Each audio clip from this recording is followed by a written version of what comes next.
പ്രിയ സഹോദരരെ, കർത്താവായ യേശുക്രിസ്തുവിൻ്റെ രണ്ടാം വരുന്ന ചാനലിലേക്ക് എല്ലാവർക്കും സ്വാഗതം. പ്രിയപ്പെട്ടവരെ, നമ്മൾ കഴിഞ്ഞ ദിവസങ്ങളിൽ പഠിച്ചത് പെട്ടെന്ന് എന്ന വാക്കിൻ്റെ അർത്ഥം എന്താണ് എന്ന് പറഞ്ഞുകൊണ്ടൊരു ക്ലാസ് ഇട്ടിരുന്നു. അതിനുശേഷം ഇറാൻ പ്രസിഡൻറ്റിൻ്റെ മരണം, പെട്ടെന്ന് ഇറാൻ പ്രസിഡൻറ്റ് മരിച്ചു എന്നൊക്കെ നമ്മൾ വാർത്ത കേൾക്കുകയുണ്ടായി. പക്ഷേ അതിന് പിന്നിൽ ഞാൻ പറഞ്ഞത് സത്യമായും യാഥാർത്ഥ്യമാകുന്നൊരു സംഭവമാണ് നമ്മൾ കണ്ടത്.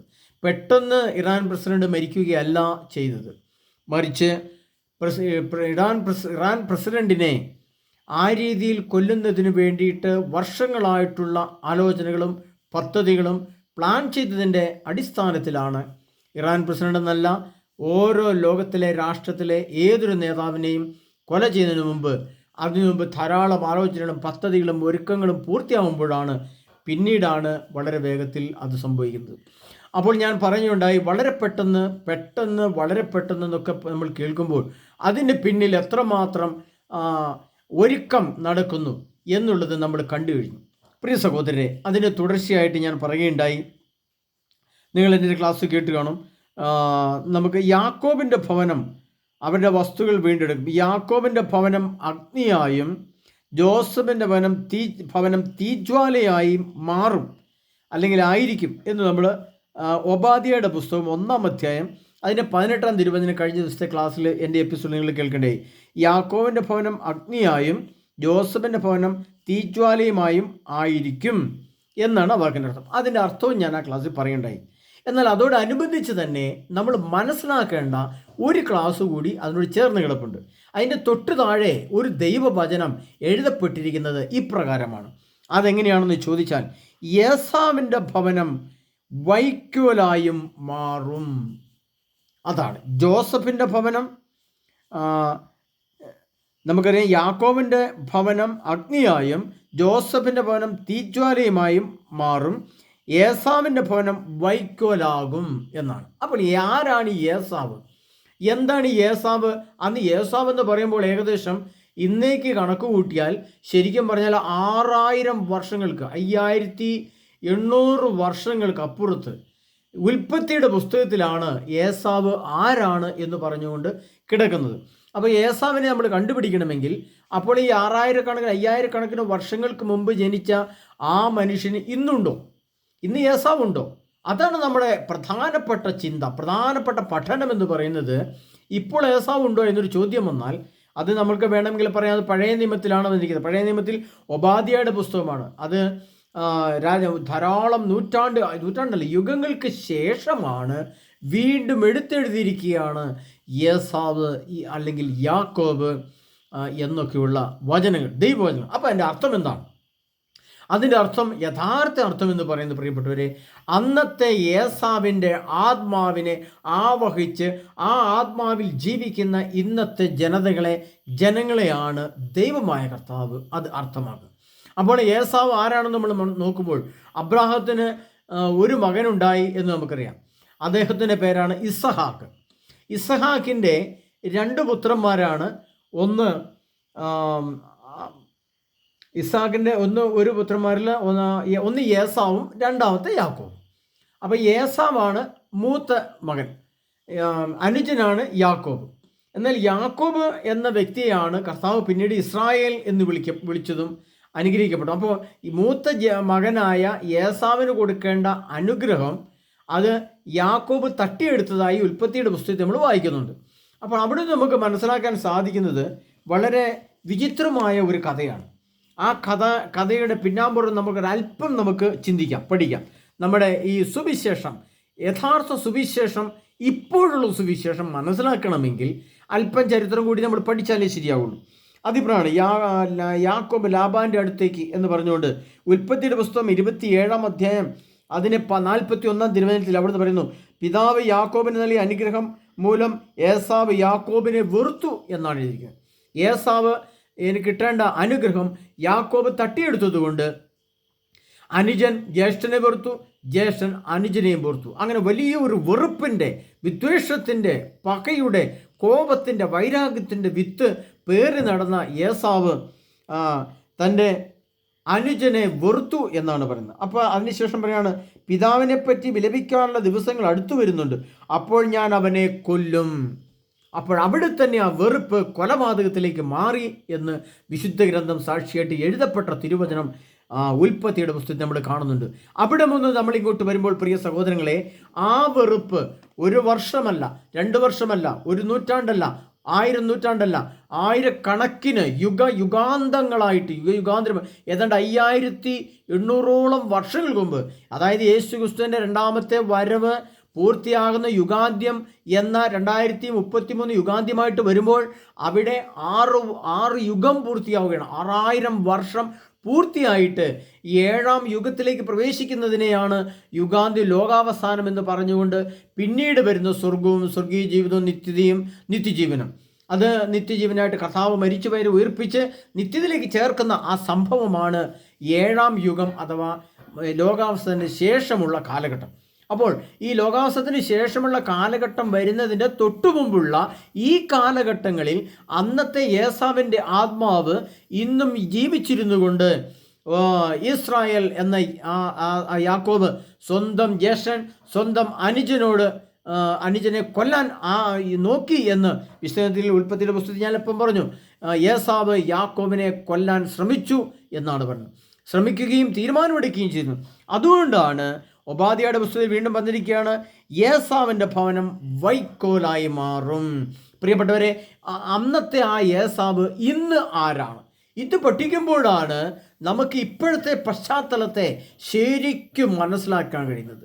പ്രിയപ്പെട്ടവരെ, അന്ന് ഏസാവിൻ്റെ ഹൃദയത്തിൽ അടിഞ്ഞുകൂട്ടിയ ആ ഒടുക്കത്തെ കോപവും വൈരാഗ്യവും വിദ്വേഷവും കൊല്ലാനെടുത്ത തീരുമാനം ഇന്ന് മുസ്ലിംസിനെ ഗാസയിലുള്ള പാലസ്തീനികളിലും മുസ്ലിം തീവ്രവാദികളിലും മുസ്ലിമിൻ്റെ ചില വിഭാഗങ്ങളിലും ഇന്ന് അടിഞ്ഞുകൂടിയിരിക്കുന്നതിൻ്റെ ഫലമായിട്ടാണ് ആ ദുരാത്മാവ്, ആ വെറുപ്പിൻ്റെ, കൊലപാതകത്തിൻ്റെ, വിദ്വേഷത്തിൻ്റെ, ആ പകയുടെ, ക്രൂരതയുടെ, ദുഷ്ടതയുടെ മുഖം കാണിച്ചുകൊണ്ട് ഇവർ ആ ഏസാവിൻ്റെ ദുരാത്മാവിനെ ആവഹിച്ചുകൊണ്ട് ഇന്ന് മുസ്ലിം സമുദായത്തിലെ ചില വിഭാഗങ്ങൾ ഇസ്രായേൽ എന്ന യാക്കോബിനെതിരെ അല്ലെങ്കിൽ യാക്കോബ് എന്ന ഇസ്രായേലിനെതിരെ പക വീട്ടുവാൻ വേണ്ടി വരുന്നത് എന്ന് നമ്മൾ പഠിക്കണം. ഇവിടെ വരുമ്പോഴാണ് പ്രിയപ്പെട്ടവരെ ഈ ചരിത്രത്തിൻ്റെ പൂർണ്ണത, ഈ സുവിശേഷത്തിൻ്റെ അതിൻ്റെ അന്ത്യകാലഘട്ടങ്ങളിലേക്ക് എത്തി നിൽക്കുന്ന അവസ്ഥയെ ശരിക്കും നമുക്ക് മനസ്സിലാവുന്നത്. പ്രിയപ്പെട്ടവർ, ഇത് കെട്ടുകഥയായിട്ട് നമുക്ക് തോന്നുന്നുണ്ടെങ്കിൽ നിങ്ങൾ ഓർത്തോ, ഇന്നലെ നാളെ ആണവ യുദ്ധത്തിലേക്ക് ലോകം എടുത്തു ചാടപ്പെടുമ്പോൾ ഇതേ പാലസ്തീനിലെ വേദനകൾ, ഇതേ ഇസ്രായേൽക്കാരുടെ അവസ്ഥകൾ, ലോകത്തെ ഉക്രൈനിലെ ജനം പേറുന്ന വേദനകൾ, ആകുലതകൾ, ഉത്കണ്ഠകൾ, ഭക്ഷണവുമില്ലാത്ത അവസ്ഥ, ഒരു തുള്ളി വെള്ളത്തിന് മനുഷ്യൻ കണ്ണുനീരൊഴുക്കുന്ന അവസ്ഥ, ഇതൊക്കെ നമ്മുടെയും ജീവിതത്തിൽ ലോകമെമ്പാടും വരാനിരിക്കുന്നു. അത് വന്നു കഴിയുമ്പോഴാണ് ഈ തിരുവചനത്തിൽ അന്തർലീനമായിരിക്കുന്ന സത്യങ്ങളെ നമുക്ക് മനസ്സിലാക്കാൻ കഴിയുന്നത്. അപ്പോഴാണ് നമുക്ക് ചില യാഥാർത്ഥ്യങ്ങൾ മനസ്സിലാവുന്നത്. പ്രിയപ്പെട്ടവരെ, അതുകൊണ്ട് കർത്താവ് എഴുതി വെച്ച വചനത്തിന് പൂർണ്ണ ഏസാവിൻ്റെ ഭവനം വൈക്കോലായി മാറും എന്നാണ്. എന്താണ് വൈക്കോല്? നമുക്കറിയാം, ഒരു ഗോതമ്പ് ചെടി അല്ലെങ്കിൽ ഒരു നെൽച്ചെടി ഒരു കതിരോട് കൂടി ഇങ്ങനെ വളഞ്ഞു നിൽക്കും. ഒരു ചെടിയിലാണ് ഒരു 10, 40, 50 മണിയുള്ള ഒരു ഗോതമ്പ് കതിര് ഇങ്ങനെ വളഞ്ഞു നിൽക്കുന്നത്. അതിൻ്റെ ഒരു ചെടിയെയാണ് വൈക്കോൽ എന്ന് പറയുന്നത്. വൈക്കോലുകൾ എന്നല്ല പറയുന്നത്, വൈക്കോൽ എന്നാണ് പറയുന്നത്. അപ്പോൾ അത് നെല്ലിൻ്റെതായാലും ഗോതമ്പിൻ്റെതായാലും ഒരു ചെടിയാണ് വൈക്കോൽ എന്ന് പറയുന്നത്. ഈ ഒരു ചെടിയെ നമ്മൾ അതിൻ്റെ കൊയ്ത്ത് കഴിഞ്ഞ് അതിൻ്റെ ഫലത്തെ എടുത്തു മാറ്റി കഴിഞ്ഞ് കഴിയുമ്പം പിന്നെ ഉണങ്ങിയ ആ തണ്ടിനെ വൈക്കോൽ എന്ന് പറയുന്നത്. ആ ഉണങ്ങിയ തണ്ട് മഹാ അഗ്നി, വലിയ കുറേയേറെ മരക്കഷ്ണങ്ങൾ കൂട്ടിയിട്ട് അതങ്ങോട്ട് ഉണങ്ങി ആ മരത്തിന് തീ കൊടുത്തു കഴിയുമ്പോൾ വലിയ തീജ്വാലകൾ ആകാശത്തിലേക്ക് ഉയർന്ന് ഒരഗ്നി കുണ്ഡമായിട്ട്, ഒരഗ്നി ഗോളമായിട്ട് ഇതിങ്ങനെ കറങ്ങി ജ്വലിച്ചു നിൽക്കുന്നതിനകത്തേക്ക് ഒരു വൈക്കോലെടുത്തിട്ടാൽ ഒറ്റ സെക്കൻഡിൽ ശീ എന്നും പറഞ്ഞ് കത്തി കരിഞ്ഞു പോകുന്ന അതേ അവസ്ഥ ഇനി വരാൻ പോകുന്ന ആഗോള യുദ്ധത്തിൽ മുസ്ലിം രാഷ്ട്രങ്ങൾക്ക് സംഭവിക്കുമെന്ന് വിശുദ്ധ ഗ്രന്ഥത്തിൽ എഴുതി വെച്ചിരിക്കുന്നതിൻ്റെ നിഗൂഢ രഹസ്യമാണ് പ്രിയപ്പെട്ടവരെ ഞാൻ നിങ്ങളോട് പറഞ്ഞിരിക്കുന്നത്. അതുകൊണ്ട് ഇനിയുള്ള കാലഘട്ടത്തെ നാം വളരെ ശ്രദ്ധാപൂർവ്വം നോക്കിക്കൊണ്ട് വേണം വിശുദ്ധ ഗ്രന്ഥം പഠിച്ച് നമ്മുടെ ആത്മാവിൻ്റെ ഒരുക്കത്തെ നമ്മൾ പൂർത്തിയാക്കാൻ. അതുകൊണ്ട് കർത്താവ് പറയുകയാണ്, എന്നാൽ അതിനകത്ത് മറ്റൊരു സംഭവമുണ്ട്. ഇതുപോലെ ഇസ്രായേൽ ജനം ജോസഫിൻ്റെ ഭവനം അഗ്നിയായും യാക്കോബിൻ്റെ ഭവനം അഗ്നിയായും ജോസഫിൻ്റെ ഭവനം തീജ്വാലയുമായി മാറുന്ന അവസരത്തിൽ, അതായത് 7 വർഷക്കാലം ആഗോള യുദ്ധം, നിരന്തരമായ മിസൈൽ പ്രവാഹങ്ങൾ ഇസ്രായേലിൽ നിന്ന് ലോകത്തിൻ്റെ വിവിധ ഭാഗങ്ങളിലേക്ക് ഇങ്ങനെ പുറപ്പെട്ടുകൊണ്ടേയിരിക്കും. അഗ്നിജ്വാലയായി, ഇങ്ങനെ ജ്വലിക്കുന്ന അഗ്നിയായി ഇസ്രായേൽ ഒരു തീക്കനലായി മാറിക്കൊണ്ട് ഇസ്രായേലിലെ മുഴുവൻ ജനങ്ങളും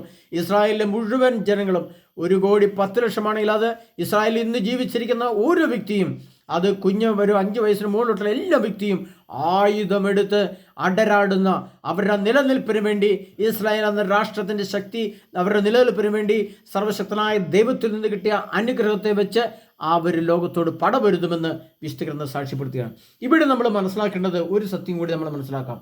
പ്രിയപ്പെട്ടവരെ, ഏസാവിൻ്റെ ഭവനം ഒരു വൈക്കോലായിട്ട് മാറും എന്ന് പറയുമ്പോൾ, ഇന്ന് അതിൻ്റെ ഒരു പടി കൂടി മുന്നോട്ട് പോയാൽ നമ്മൾ കണ്ടുകൊണ്ടിരിക്കുന്നത് എന്താണ്? ഗാസയിലും റാഫയിലും ഉക്രൈനിലും ഒക്കെ നമ്മൾ കാണുന്നത്, സഫാനിയയുടെ പുസ്തകം 1-ാം അധ്യായം അതിൻ്റെ 18-ാം തിരുവചനത്തിൽ സർവശക്തനായ ദൈവം എഴുതി വെച്ചിരിക്കുകയാണ്, അവരുടെ രക്തം പൊടി പോലെയും അവരുടെ മാംസം ചാണകം പോലെയും ചിതറിക്കുമെന്ന് സർവശക്തനായ ദൈവം എഴുതി വെച്ചിരിക്കുകയാണ്. നമ്മൾ കാണുകയാണ് പ്രിയപ്പെട്ടവരെ. അതെന്തുകൊണ്ടാണ് നമ്മൾ അവിടെ കാണുന്നത്? അത് കണ്ടുകൊണ്ട് നമ്മൾ രസിക്കുകയോ ആനന്ദിക്കുകയല്ല, മറിച്ച് നാളെ നമ്മുടെ തലയിലും ഇതേപോലെ, നാളെ ആഗോള യുദ്ധത്തിലേക്ക് ലോകം പ്രവേശിച്ചു കഴിയുമ്പോൾ ഇതേപോലെ തന്നെ നമ്മുടെ രക്തം പൊടി പോലെയും നമ്മുടെ ശരീരം ചാണകം പോലെയും ചിതറുന്ന അവസ്ഥയിലേക്ക് ഒരു മനുഷ്യ ശരീരം പൊടി പോലെ നിമിഷ നേരം കൊണ്ട് അപ്രത്യക്ഷമാകുന്ന വലിയ ആണവ സ്ഫോടനങ്ങളും വലിയ ബോംബ് സ്ഫോടനങ്ങളും ഇപ്പോൾ ലോകത്ത് സംഭവിക്കുന്നത് മനുഷ്യൻ കണ്ടുകൊണ്ടിരിക്കുകയാണ്. ലോകം കണ്ടുകൊണ്ടിരിക്കുകയാണ്. ലോകത്തിൻ്റെ ക്യാമറകൾ റാഫയിലേക്കും പാലസ്തീനിലേക്കും തിരിച്ചു വെച്ചുകൊണ്ട് ഇസ്രായേൽ ഈ യുദ്ധം ചെയ്യുമ്പോൾ, ഇസ്രായേൽ നിലനിൽപ്പിന് വേണ്ടി യുദ്ധം ചെയ്യുമ്പോൾ, ഇസ്രായേലിൻ്റെ നീതിബോധം ലോകം മുഴുവനും ഉള്ളതുകൊണ്ട് ഇസ്രായേൽ ഈ ദുഷ്ടതയ്ക്കെതിരെ തൻ്റെ നിലനിൽപ്പിനെ പ്രഖ്യാപിക്കുമ്പോൾ, അവിടെ യുദ്ധം നടക്കുമ്പോൾ സംഭവിക്കുന്നത്, തൻ്റെ ശത്രുപാളയങ്ങൾ ഏസാവിൻ്റെ ഭവനം വൈക്കോൽ പോലെ ആകുന്നത് കർത്താവ് പറഞ്ഞു വെച്ചിട്ടുണ്ടെങ്കിൽ പ്രിയപ്പെട്ടവരെ, ഏതാനും വർഷങ്ങൾ കൂടി മുന്നോട്ട് പോകുമ്പോൾ അത് മനുഷ്യൻ ലോകത്ത് കണ്ണുകൊണ്ട് കാണും. അപ്പോൾ അതിൻ്റെ അർത്ഥം എന്താണ്? ഇസ്രായേലിനെ, അത് ആമോസ് പ്രവാചകന്റെ പുസ്തകത്തിൽ ഇതിന് മുമ്പിലൊരു എപ്പിസോഡിൽ അത് ആ ക്ലാസ് കിടപ്പുണ്ട്. പ്രിയപ്പെട്ടവരെ, ഞാൻ തേമാനിൻ്റെ മതിലിലേക്ക് അഗ്നി അയക്കും, ഞാൻ യോർദാൻ്റെ മതിലിലേക്ക് അഗ്നി അയക്കും എന്ന് പറഞ്ഞുകൊണ്ട് കർത്താവ് പറഞ്ഞ പുസ്തകം, വചനം ആമോസ് പ്രവാചകന്റെ പുസ്തകം പറഞ്ഞ ക്ലാസ്സിൻ്റെ പുസ്തകം കിടപ്പുണ്ട്. നിങ്ങൾ എൻ്റെ ക്ലാസ്സുകൾ കേട്ടാലത് മനസ്സിലാവും. പ്രിയപ്പെട്ട, അതെന്താണ്? ഓരോ മതിലെന്ന് പറയുന്നത് ഓരോ രാഷ്ട്രത്തിൻ്റെ പട്ടാള ശക്തിയാണ്. പട്ടാള മതിൽ, അല്ലെങ്കിൽ രാഷ്ട്രത്തിൻ്റെ അതിർത്തിയിൽ കാവൽ നിൽക്കുന്ന പട്ടാള ശക്തിയാണ് മതിലെന്ന് പറയുന്നത്.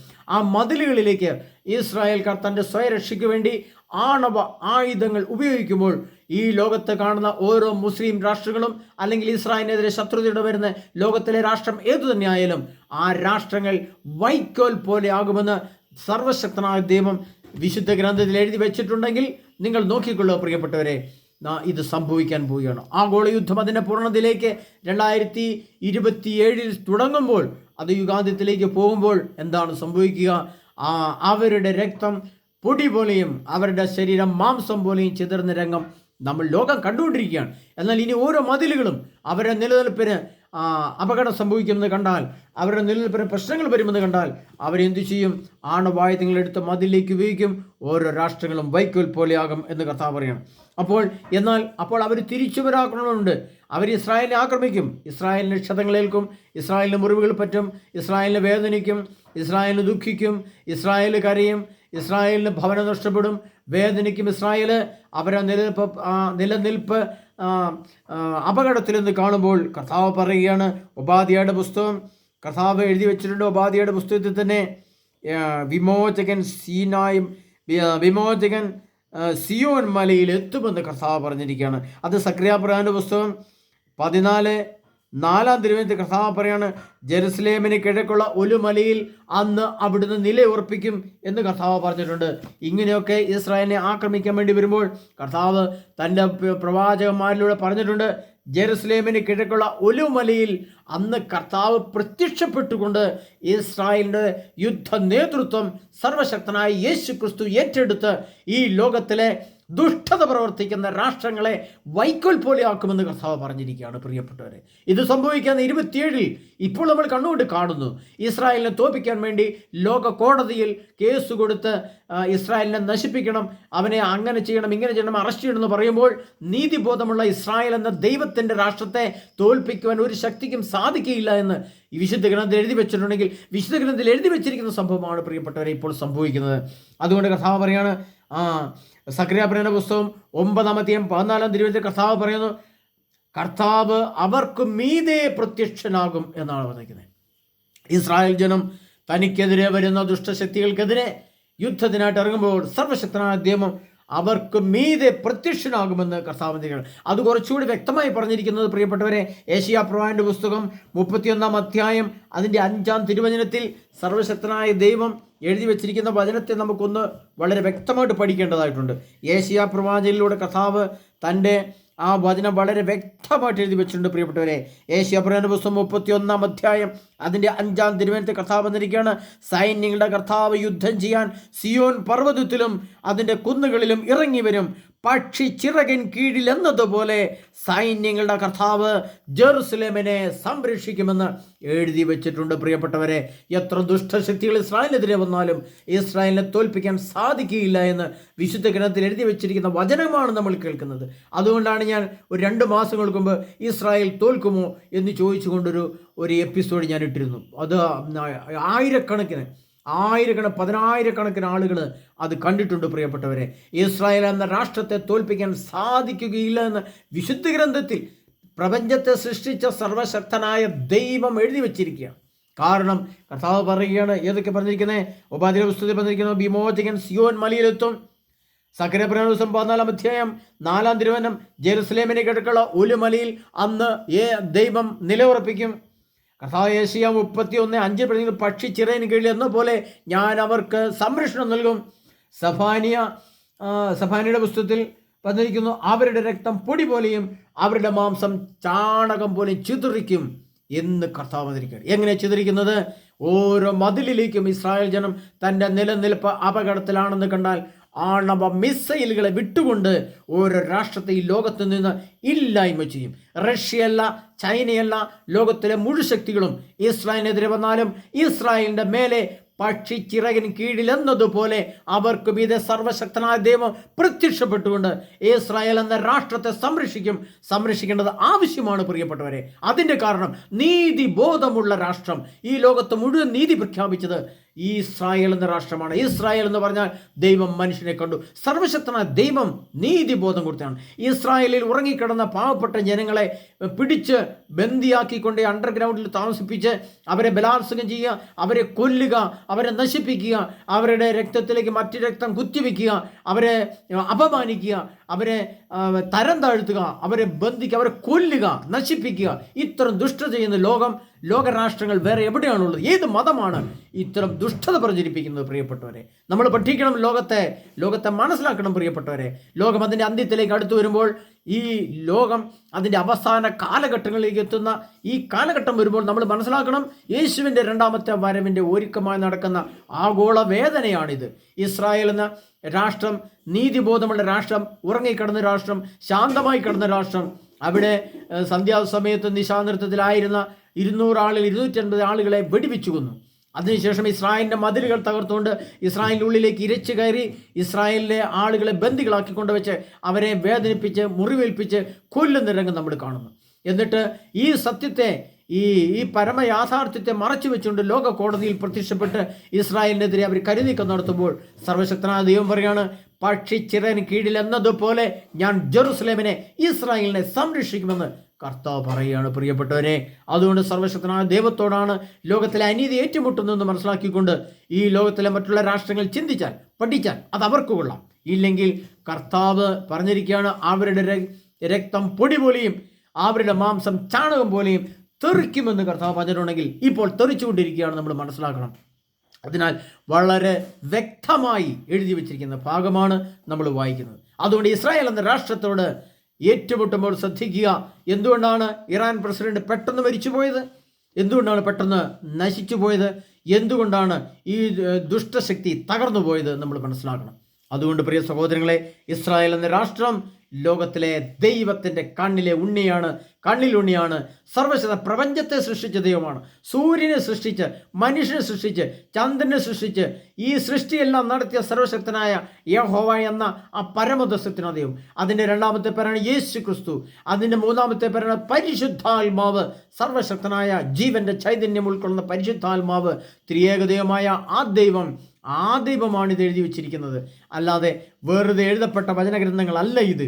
വെറുതെ എഴുതപ്പെട്ട വചനഗ്രന്ഥങ്ങളിലെ ചില വചനങ്ങളുടെ തത്വസംഹിതകൾ ഉൾക്കൊണ്ടുകൊണ്ടാണ് ദുഷ്ടത പ്രവർത്തിക്കാൻ ഓരോ രാഷ്ട്രങ്ങൾ തൻ്റെ മതത്തിൻ്റെ കീഴിൽ പുറപ്പെട്ടു വരുന്നത്. പക്ഷേ സർവശക്തനായ ദൈവത്തിൻ്റെ വചനങ്ങൾ പറയുന്നത് ഇപ്രകാരമാണ്. അതിനാൽ പ്രിയ സഹോദരങ്ങളെ, കർത്താവായ യേശു ക്രിസ്തുവിന്റെ രണ്ടാമത്തെ വരവിന് മുമ്പുള്ള ഈ ഈറ്റുനോവ്, ഈ പ്രസവ വേദനയുടെ മുമ്പുള്ള വേദനകൾ, അതിൻ്റെ യാതനകൾ കൂടിക്കൂടി വരും. യുദ്ധം ഒരിക്കലും ഇനി അവസാനിക്കുകയില്ല. ഈ ആരംഭിച്ച യുദ്ധങ്ങൾ മുന്നോട്ടിന് പോവുക തന്നെ ചെയ്യും. പെട്രോൾ, ഡീസൽ ഈ ഭൂമിയിൽ അപ്രത്യക്ഷമാകും. ഭക്ഷണ പദാർത്ഥങ്ങൾ ഈ ഭൂമിയിൽ അപ്രത്യക്ഷമാകും. കൊടും യാതനകൾ ലോകത്ത് വരും. മനുഷ്യന് ഗ്യാസ് കിട്ടാതെ വരും, ഭക്ഷണം കിട്ടാതെ വരും, കറണ്ട് ഇല്ലാത്ത അവസ്ഥ വരും, ലിഫ്റ്റുകൾ പ്രവർത്തിക്കാതെ വരും, ഗതാഗതം നിന്നുപോകും, ഹോസ്പിറ്റലുകൾ നിന്നുപോകും, സ്കൂളുകൾ നിന്നുപോകും.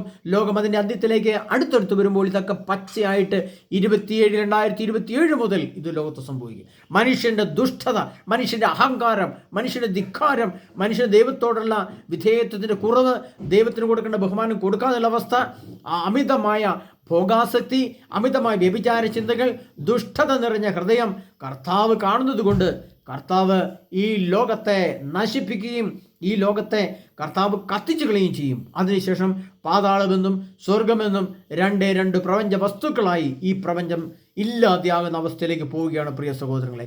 അതുകൊണ്ട് ദൈവമായ കർത്താവ് പറഞ്ഞു. അതുകൊണ്ടാണ് കർത്താവ് ഉപാധ്യായുടെ പുസ്തകത്തിൽ പറഞ്ഞിരിക്കുന്നത്. എന്താണ് പറഞ്ഞിരിക്കുന്നത്? ഏസാവിൻ്റെ ഭവനം വൈക്കോല് പോലെയാകും, മുസ്ലിം രാഷ്ട്രങ്ങൾ കത്തിപ്പോകും, കത്തിച്ച് കളയുക തന്നെ ചെയ്യും സർവശക്തനാദൈവം. അതിന് വള്ളിക്ക് പുള്ളിക്ക് മാറ്റമില്ല. തിരുവചനത്തിൻ്റെ അടിസ്ഥാനത്തിലാണ് പറയുന്നത്. അപ്പോൾ വെറുതെ പറയുകയില്ല. അതിനാൽ സർവശക്തനായ ദൈവത്തിൻ്റെ വചനത്തെ ശ്രദ്ധിച്ചുകൊണ്ട് ഈ ലോകത്ത് ജീവിച്ചിരുന്ന് മരിക്കേണ്ടി വന്ന മരിച്ചാലും യേശു ക്രിസ്തുവിന് വേണ്ടി മരിച്ച് നിത്യജീവൻ എന്ന പരമസത്യത്തെ, പരമയാഥാർത്ഥ്യത്തെ, പരമമഹത്വത്തെ നാം സ്വാംശീകരിച്ചേ പറ്റൂ, കണ്ടെത്തിയേ പറ്റൂ. ഇല്ലെങ്കിൽ നീ ചെന്ന് പതിക്കുന്നത് നിത്യപാതാളത്തിലായിരിക്കും. പാതാളം എന്ന് പറയുന്നത് എന്താണെന്ന് ഞാൻ ഇതിനു മുമ്പ് പറഞ്ഞിട്ടുണ്ട്. ലോകത്തിലെ മുഴുവൻ ആണവ ആയുധങ്ങളും കൂടെ ഒരു ദിവസം 2034 ഫെബ്രുവരി 15 പകൽ 12 മണിക്ക് പൊട്ടിത്തെറിച്ച് ഈ ലോകം അപ്രത്യക്ഷമാവുണ്ടാകുന്ന അഗ്നികുണ്ഡമാണ് ഈ പാതാളം എന്ന് പറയുന്നത്. അത് യാഥാർത്ഥ്യമാണ് പ്രിയപ്പെട്ടവരെ. അങ്ങനെയെങ്കിൽ ഈ ആണവ ബോംബ് പൊട്ടിത്തെറിച്ച് ഇങ്ങനൊരു സംഭവം നടക്കുമെങ്കിൽ പരമസത്യമാണ് നിത്യജീവന്റെ സ്ഥലം. അതാണ് യേശു ക്രിസ്തു വസിക്കുന്ന സ്ഥലം, പിതാവായ ദൈവം വസിക്കുന്ന സ്ഥലം. അവിടേക്കാണ് നമുക്ക് പോകേണ്ടത്. ഈ ലോകത്തിലെ ഒരു സമ്പത്തിനെ കുറിച്ചും, ഈ ലോകത്തിലെ സ്ഥാനമാനങ്ങളെക്കുറിച്ചും, ഈ ലോകത്തിലെ പണത്തെക്കുറിച്ചും, ജോലിയെക്കുറിച്ചും, ഈ ലോകത്തിലെ ശരീരത്തിൻ്റെ സൗന്ദര്യത്തെക്കുറിച്ചും, ഈ ലോകത്ത് മനുഷ്യർ ഉപയോഗിച്ചുകൊണ്ട് ജഡമോഹത്തെക്കുറിച്ചും ചിന്തിച്ചുകൊണ്ടിരിക്കാനുള്ള സമയമല്ലിത്. മനുഷ്യൻ്റെ ജീവനും അവസാന കാലഘട്ടത്തിലേക്ക് നീങ്ങുന്ന കാലഘട്ടത്തിലൂടെ പോവുകയാണ് പ്രിയ സഹോദരങ്ങളെ. അതിനാൽ സർവശക്തനായ യേശു ക്രിസ്തുവിൽ അടിയുറച്ചു നിന്നു. അല്ലെങ്കിൽ നമ്മളും തകർന്നു പോകാൻ സാധ്യത ഏറ്റവും കൂടുതലുള്ള കാലഘട്ടത്തിലൂടെ കടന്നു പോകും നമ്മൾ. അതിനാൽ സർവശക്തനായ ദൈവം നമ്മെ ഓരോരുത്തരെയും യേശു ക്രിസ്തുവിൻ്റെ വചനത്തിൽ അടിസ്ഥാനപ്പെടുവാൻ, യേശു ക്രിസ്തുവിൻ്റെ വചനത്തിൽ ആഴപ്പെടുവാൻ, യേശു ക്രിസ്തുവിൻ്റെ ഇപ്പോൾ നിലവിൽ കത്തോലിക്ക സഭയുണ്ട്. സഭയുടെ കൗദാശിക തലങ്ങളിൽ കുമ്പസാരിക്കേണ്ടവർക്ക് ആ രീതിയിൽ, ധ്യാനം കൂടേണ്ടവർക്ക് ആ രീതിയിൽ, പരിശുദ്ധാത്മ നിറയേണ്ടവർക്ക്, വരദാനങ്ങൾ നിറയേണ്ടവർക്ക് ആ രീതിയിൽ ഒക്കെ എത്രയും പെട്ടെന്ന് കേട്ട് ഒരുങ്ങി വിശുദ്ധി പ്രാപിച്ചൊരുങ്ങി നിന്നോ. ലോകമന്ത്യത്തിലേക്ക് അടുക്കുമ്പോൾ, ആഗോള യുദ്ധം പൊട്ടിപ്പുറപ്പെടുമ്പോൾ നമ്മുടെ പെട്രോൾ ഡീസൽ അപ്രത്യക്ഷമാകുന്നതുകൂടി വാഹന ഗതാഗതം നിന്നു പോകും.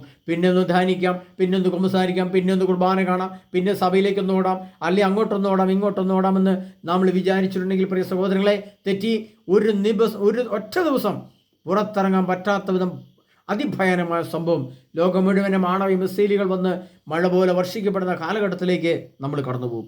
അതുകൊണ്ട് സർവശക്തനായ ദൈവം മുന്നറിയിപ്പോട് പറയുകയാണ്, പ്രിയ സഹോദര, പ്രിയ സഹോദരി, നീ ആര് തന്നെ ആയാലും, ഹിന്ദു ആയിക്കോട്ടെ, മുസ്ലിം ആയിക്കോട്ടെ, ക്രിസ്ത്യാനി ആയിക്കോട്ടെ, നിരീശ്വരവാദി ആയിക്കോട്ടെ, യാക്കോബായ ആയിക്കോട്ടെ, പന്തോക്കോസ്തി ആയിക്കോട്ടെ, യഹോവസാക്ഷി ആയിക്കോട്ടെ, ഈ നിരീശ്വരവാദി ആയിക്കോട്ടെ, ദൈവത്തെ വെറുക്കുന്നവനായിക്കോട്ടെ, എല്ലാവരെയും ഒരേപോലെ മനുഷ്യനെ ബാധിക്കുന്ന ഏക സംഭവമാണ് വിശപ്പ്.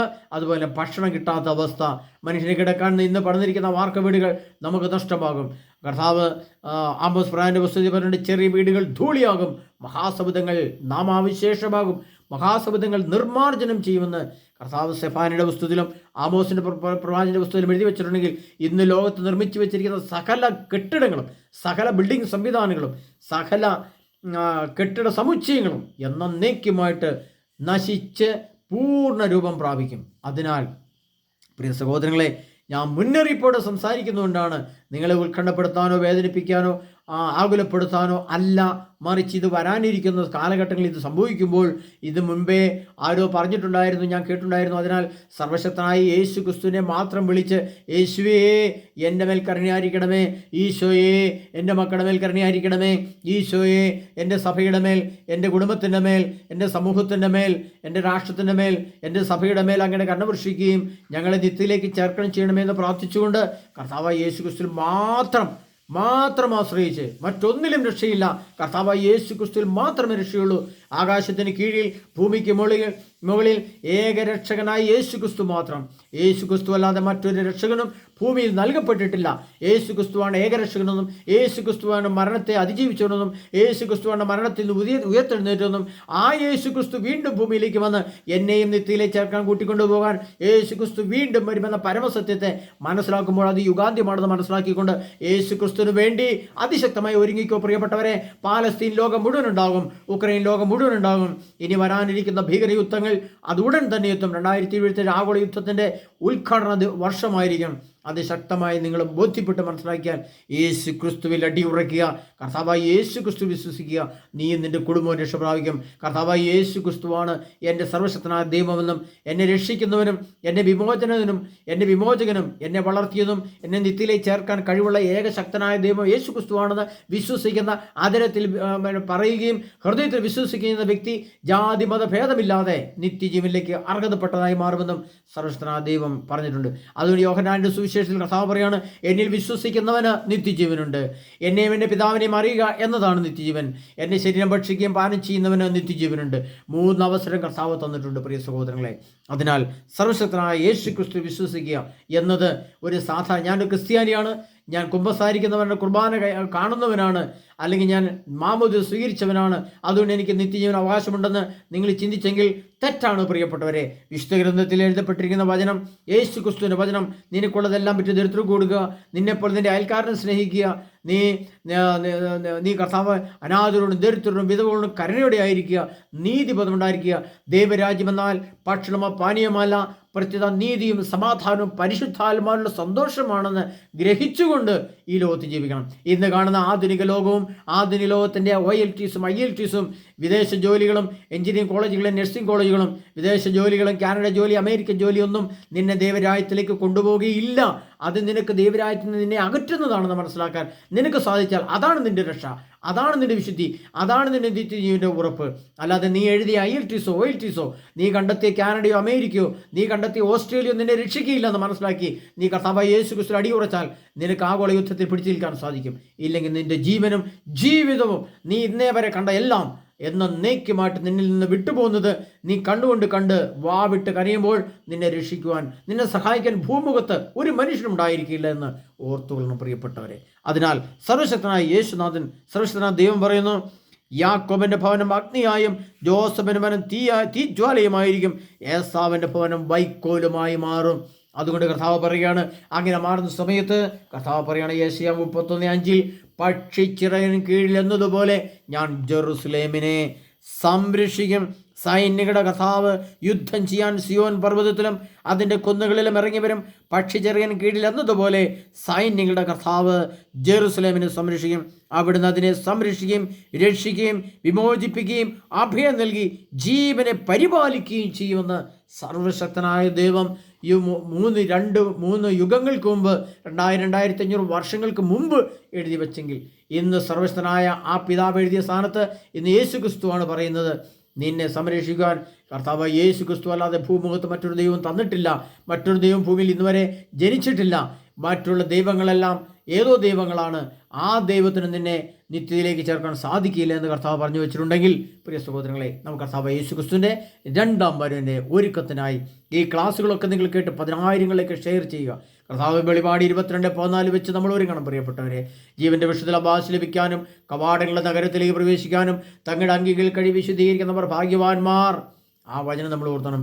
എൻ്റെ ഇന്ദ്രിയങ്ങൾ കഴിവ് ശുദ്ധീകരിച്ചോണം. എനിക്ക് ആവശ്യമില്ലാത്ത ഒരു സ്വരവും, ആവശ്യമില്ലാത്ത ഒരു ചിത്രവും, ആവശ്യമില്ലാത്ത ഒരു കാര്യവും, ആവശ്യമില്ലാത്ത വ്യക്തികളുമായിട്ടും ഒരു ബന്ധമോ കാണലോ കേൾക്കലോ നോട്ടോ പോക്കോ പാടില്ല. പ്രിയപ്പെട്ടവരെ, കർത്താവിൻ്റെ ആത്മാവ് സർവ്വശക്തനായ ദൈവം എഴുന്നള്ളി വരുമ്പോൾ വിശുദ്ധിയുടെ തലങ്ങളിലാണെങ്കിൽ നിത്യത്തിലേക്ക് ചേർക്കാം, നിത്യത്തിലേക്ക് ചേരും.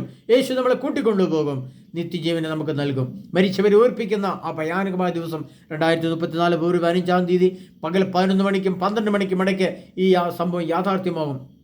ഏതാനും വർഷങ്ങൾ കൂടി മാത്രമേ ഈ സത്യം യാഥാർത്ഥ്യമാകാൻ ഭൂമിയിലുള്ളൂ. ഇത് മനസ്സിലാക്കിക്കൊണ്ട് സർവശക്തനായ യേശു ക്രിസ്തുവിൻ്റെ രണ്ടാമത്തെ വരവിനായിട്ട് നമുക്ക് കിട്ടുന്ന കുർബാനകൾ, കിട്ടുന്ന കുമ്പസാരങ്ങൾ, കിട്ടുന്ന ധ്യാനങ്ങൾ, കിട്ടുന്ന വചന പ്രഘോഷണങ്ങൾ, കിട്ടുന്ന ശുശ്രൂഷകൾ അനേകർക്ക് നന്മ ചെയ്യാൻ വേണ്ടി നമ്മുടെ ജീവനും ജീവിതവും 1 മണിക്കൂറെങ്കിലും, 1 ദിവസമെങ്കിലും, മാസത്തിൽ 1 ദിവസമെങ്കിലും കർത്താവിൻ്റെ സുവിശേഷം മറ്റുള്ളവർ പറയാൻ വേണ്ടി നീക്കി വെച്ചുകൊണ്ട് കർത്താവ് യേശു ക്രിസ്തുവിന് വേണ്ടി ജീവിക്കുക പ്രിയപ്പെട്ടവരെ.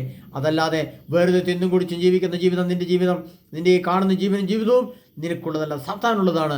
അത് ഓർത്തോണം. നിത്യപാതാളി തള്ളപ്പെട്ടതിന് ശേഷം പിന്നെ കൈവടിക്കാൻ ഈ ഭൂമിയിൽ, പ്രപഞ്ചത്തിൽ ഒരു പുൽക്കൊടി പോലും ഉണ്ടായിരിക്കില്ല എന്ന് മനസ്സിലാക്കണം പ്രിയപ്പെട്ടവരെ. അതിനാൽ സർവശക്തനായ യേശു ക്രിസ്തുവിൻ്റെ രണ്ടാം വരവിൻ്റെ ഒരുക്കത്തിനായിട്ട് നമ്മൾ ഒരുങ്ങുമ്പോൾ ഇന്ന് ലോകത്ത് കാണുന്ന ഭയാനകമായ സത്യങ്ങൾ, എത്രയോ ദുഷ്ടതയാണ് ലോകത്ത് കൊടികുത്തി വാഴുന്നത്. അനീതി ചെയ്തിട്ട് അത് നീതിയാണെന്ന് പ്രഖ്യാപിക്കുന്ന ദുഷ്ടത നമ്മൾ കാണുന്നു. അതിനാൽ പ്രിയ സഹോദരങ്ങളെ, നിങ്ങൾ ഒരുങ്ങിക്കോ ഈ വചനങ്ങൾ കേട്ട്. അതിനാൽ സർവശക്തനായ യേശു ക്രിസ്തു നമ്മെ എല്ലാവരും സമൃദ്ധമായി അനുഗ്രഹിക്കട്ടെ. അതിനുവേണ്ടി നമുക്ക് പ്രാർത്ഥന ഒരുങ്ങാം. സർവശക്തനായ ഈശോയെ, അങ്ങ് എൻ്റെ വചനം ശ്രമിക്കുന്ന ഓരോ മക്കളെയും സംരക്ഷിക്കണമേ. ജീവൻ്റെ വൃക്ഷത്തിൽ അവകാശം ലഭിക്കാൻ കർത്താവേ ഞങ്ങളുടെ മേൽ കരുണയായിരിക്കണമേ.